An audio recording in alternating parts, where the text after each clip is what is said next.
Hamiltonville Farm. Our channel is all about tractor work and the hobby farm lifestyle. And I've got a lot of land clearing to do down here. And so I'm going to make a couple videos and I'm going to show you exactly the process that I use. But I'm also going to tell you one big mistake that I think a lot of people make when they go to start clearing land like this. And I bet you it's not what you're thinking. Okay, let's get started. You can see behind me, we've got a lot to do, and I'm going to show you exactly what we've got to do down in this area. I'm going to use this area to deer hunt with, and so we've got all kind of fallen trees, we've got all kind of high brush, we've got all kind of damage from Hurricane Michael. So you can really see the devastation as we start to look around this place. And I've got a lot of stuff to do, which takes me to my question of the day. My question of the day is, on a job this size and of this nature, what do you think that you would prefer to do it with, a forest mulcher or a tractor? So let me know in the comments below what your preferred piece of equipment is for a job like this, okay?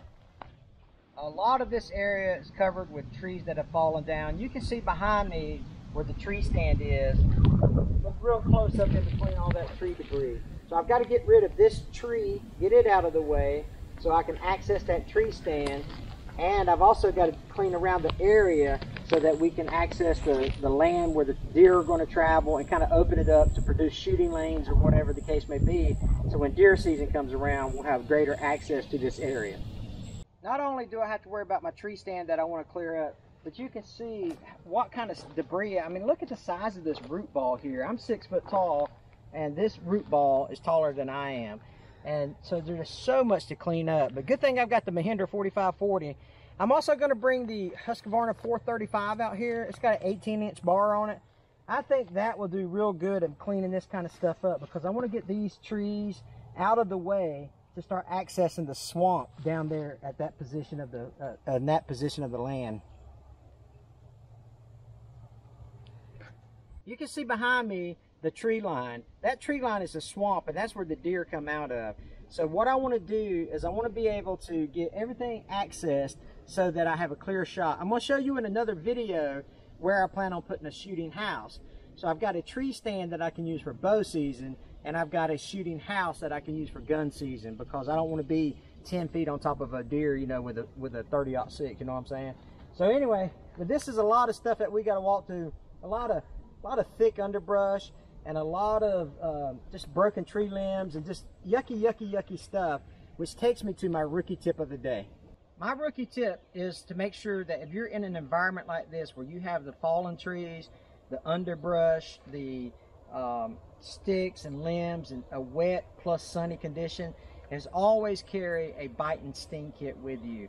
You don't want to be out here, especially by yourself, working on your tractor, have to get off to move a limb or have to get off to do some work, and then you get caught and bit by a snake. Or if you're out here bush hogging and you run over a yellow jacket's nest and you get stung by a bunch of yellow jackets. And you know, you've all read stories and you've all heard the horror stories about people that are accidentally bitten by poisonous insects, poisonous snakes. We have those here in the panhandle of Florida. So I always carry a bite and sting kit. And that's a mistake that a lot of people make when they go and do land clearing, is they don't carry a bite and sting kit with them.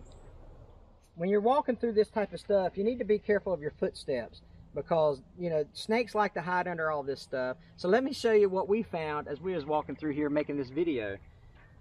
Check this little guy out. You see him? That little turtle right there? That little turtle could have easily been a snake hiding up underneath this bush. We'll leave him alone, but just be cognizant of the wildlife and the insects and the snakes that you can encounter when you're working in this kind of stuff.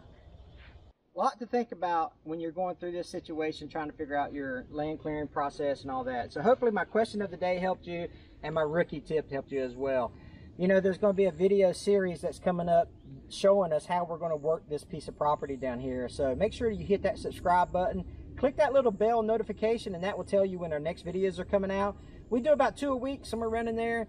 And so you'll know, and you'll know when we put one out, and you can follow the progress, because this is going to be a really cool video series about how we get this cleaned up, and come deer season, I'll be able to show you if I'm able to harvest any deer off this particular piece of property or not. As always, we appreciate you watching the video. Click that little white circle in the corner of this video. That will take you to our subscribe page. We appreciate all your support. Take care, and we'll catch you on the next one.